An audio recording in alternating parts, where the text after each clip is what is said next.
Hello there, people of the internet. So I get asked pretty regularly, actually, by people that are not like gun enthusiasts like I am. I get asked why I have so many guns. And normally, for like a normal individual, they typically have their own answers. But in my particular case, my particular answer, I train a lot of people out here and I try to get them enthusiastic about firearms. And what I'll do is I'll show them all these different sorts of rifles with all these different sorts of mechanical mechanisms as to how they actually work. And I will just show these guys the different varieties of these different firearms. And a lot of times whenever somebody's interested in one particular thing or another particular thing, I can be like, yeah, I have that. I will even teach you how it works. And that is a very good way to get somebody into firearms. And that's something that I do regularly. Like, for example, I got a lot of World War II stuff, and this generation loves World War II stuff due to pop culture. Well, I show somebody, hey, I have a World War II German Kar 98. You want to go shoot it? And they're like, hell yeah! But if I were to show them, like, hey, I have this semi-automatic scary black rifle. Do you want to go shoot it? They might just be like, nah, I'm good, because it's not something that they're interested in. So I try to have a good variety of all different sorts of things.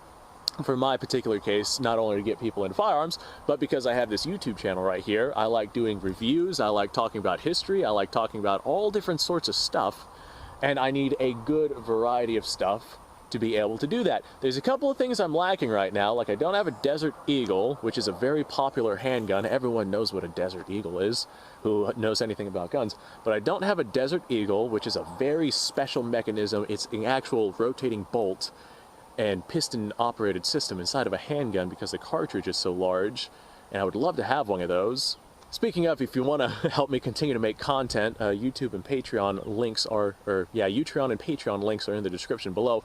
Go check those out. Any support will help me make content in the future. But I would also like to have some sort of roller delayed system. Roller delayed is a very popular German produced system in like, hell, the MP5 and the G3, those are like probably going to be the more popular roller delayed systems that you're going to find. But roller delayed is just a very unique system that doesn't require a big gas piston or anything like that. I find those very interesting, and I would like to get my hands on one of those, but I don't have the funds to do so. Or like old school firearms, I would love to get my hands on a 1860 Henry. I doubt I'll be able to get my hands on an original because of how expensive they are, but Uberti does make replicas, but little on the pricey side, so still kind of working on that one too. But then I have iconic ones like this right here in $1 Garand, however it is you feel like pronouncing that. And whenever I take people out to the range with this right here, they recognize it immediately. They're like, oh, that's the thing that goes ping. And I'm like, yeah, let me show you how to use this and use it safely. And then they take it out and they fire 8 rounds and it goes ping. And they're like, ah, that's really cool. Do you have any more? And I'm like, hey, in $1 30-06 is expensive right now. Well, bring this out, they'll be like, oh, that's a Mosin Nagant. I know what that is. Or if they don't know what this is, I'll show them this, and then we'll take it out, take it shooting. And 7.62 by 54 rimmed is a very powerful potent round. But then I'll tell them the stories of this rifle, where it came from, like this being a 1943 Russian produced, 1942 Russian produced. God, this rifle has seen a lot. I'll tell them some of the stories as to where this rifle could have potentially been when it was serving the Soviet Union in defense against its German invaders. But then after that, I'll tell them, the military surplus market and how you used to be able to pick these up for like $80 a piece. And I'll show them like the big spam can with a bunch of ammunition inside of it. And I'm like, yeah, this was like $60 a piece way back in the day. Nowadays, it's way more than that. I don't like it, you don't like it, but those right there are good stories to get people involved. And it's a interesting piece of history to where I can actually show them, like physically show them and have them enjoy that piece of history without needing to like just show them some photos or something like that. Like if I were to talk about something I don't own, like a Martini Henry and all the history and development behind that, I'd have to like print out some photos or something or have them sit at my computer and just show them photos. And that's a lot less fun than being like, hey, look at this, I've got ammo for this 80-year-old rifle. Let's take it out to the range and see how she performs. Actually, yeah, this is 80 years old. This is an old gun. Or whenever I show them something like this, this is a Winchester 1897. Yeah, 1897. And this right here was the first really commercially successful pump-action smokeless powder shotgun. Winchester had the 1893, which was a black powder pump-action shotgun, and it did all right, but it was a little on the dangerous side. Lockup work really wasn't that great. And Bannerman also had a pump-action shotgun. Tried suing Winchester, didn't work out for him. But this right here is a good piece of history. And I mean, everyone has seen a pump-action shotgun at one point or another. And I'm like, hey, guess what? This is basically the first real successful one. And they're like, oh, that's neat. Can I shoot it? And I'm like, hell yes.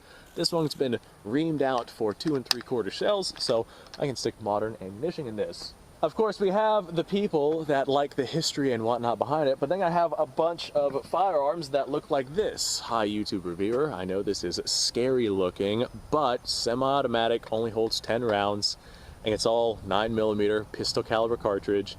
Not something you have to worry about. But I'll show them this right here, and they'll be like, nah, I don't want anything to do with that. And I'll be like, it's okay. It works literally just like something like this. If I show them this right here, they're like, oh, that's a 1911. I'll bring that out and shoot it, and it'll be a really good time. And I'd probably use something like a 9mm 1911 if I was going to go to this example, because I would be like, it takes literally the same cartridges. It's the same thing doing, it does the same exact thing. You don't have to be afraid of it. And in the case, if I were to show off the 1911, I'd go grab my 45 Hightower carbine versus this 9mm. But you see what I'm saying here. I'd be like, all right, takes the same round. You don't have to be afraid of it. Literally, same style of magazine. Goes into the bottom. Right here's the grip, just like this right here. It's pretty much the same thing, except it has a stock on it and a longer barrel. And they're like, okay, I guess I'll give it a try. So then we go out there, and they find that it does the same thing that the handgun does, just a little easier, because you have a stock and a longer sight radius to be able to make your shots. And then they're like, all right, this isn't so bad. And then I'll break out a scarier rifle, and they'll be like, no, I don't want anything to do with that. And this is a really good way that I get people to convert and realize that the rifles that they're afraid of are a lot like the rifles that they wholeheartedly love. And they'll be like, no, I don't want anything to do with that. I'm like, wait a second, you've already shot this right here. It takes the same bullet, damn near the same magazine. It's the same exact setup, except that one doesn't have wood on it. Why don't you go ahead and just give it a try? And then they'll try it, and they'll realize that they love it.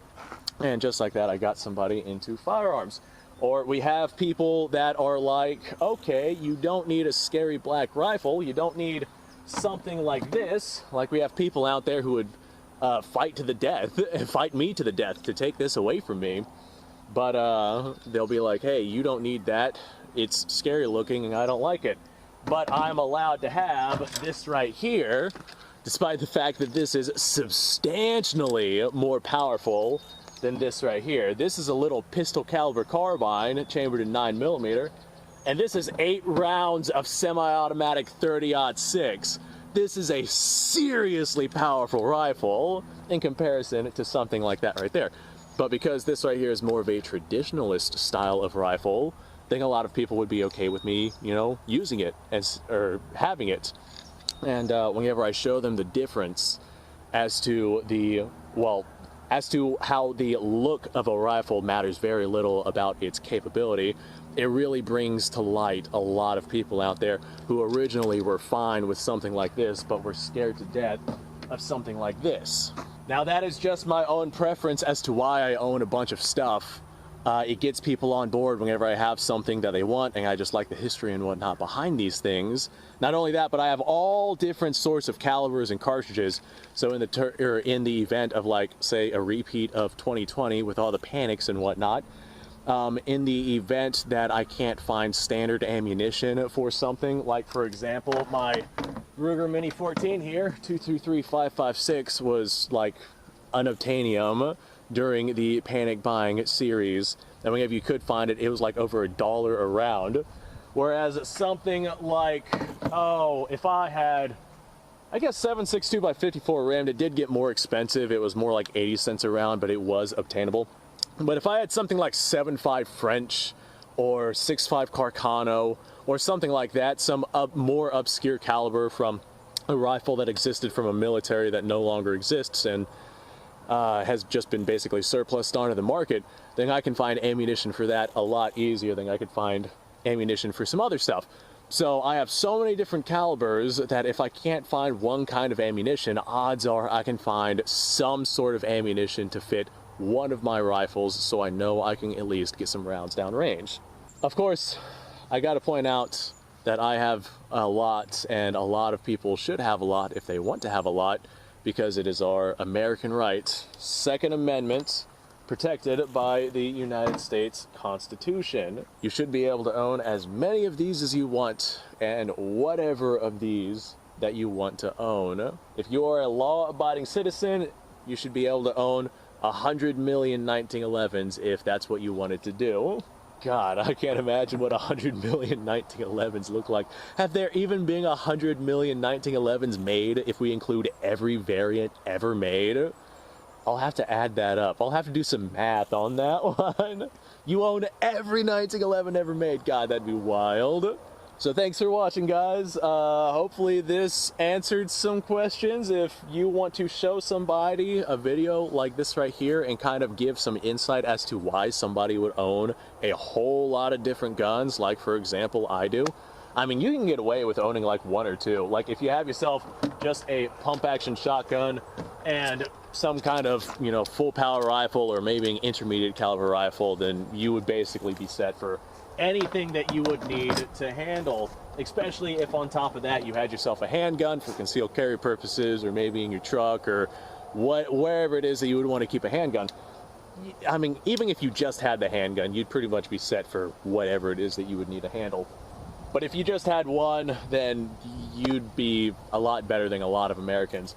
But in my case, I have a whole lot of them because I'm pretty much just a collector of them, and this is just kind of what I do. So thanks for watching, folks. Appreciate your time. Let me know what you guys have to say in the comments below. What is the reason as to why you have firearms? I know some people in my comment section have a lot of firearms. They got themselves quite the collection. Oh, I know you know who I'm talking to. They have quite the collection. And if you have a reason as to why you did that, and if your reason is just because I can, then hey, let me know that too. Besides that, thanks for watching. Like, subscribe, share, description below, links, go check them out.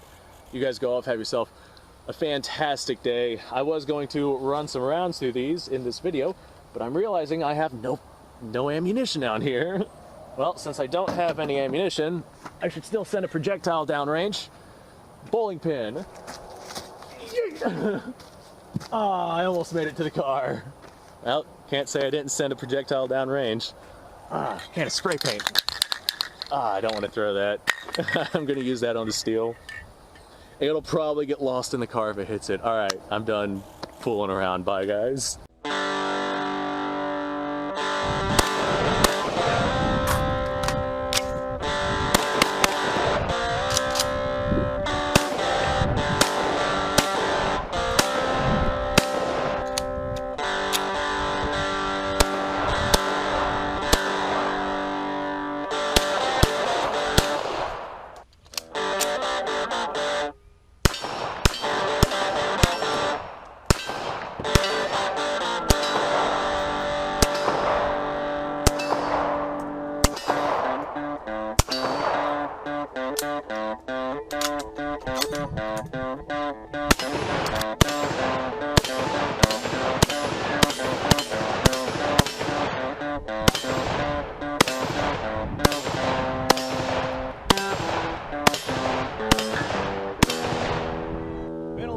Since I've done this.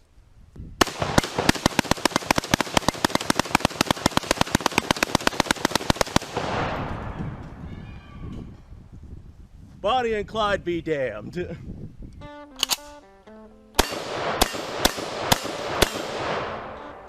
Poor man's Gary.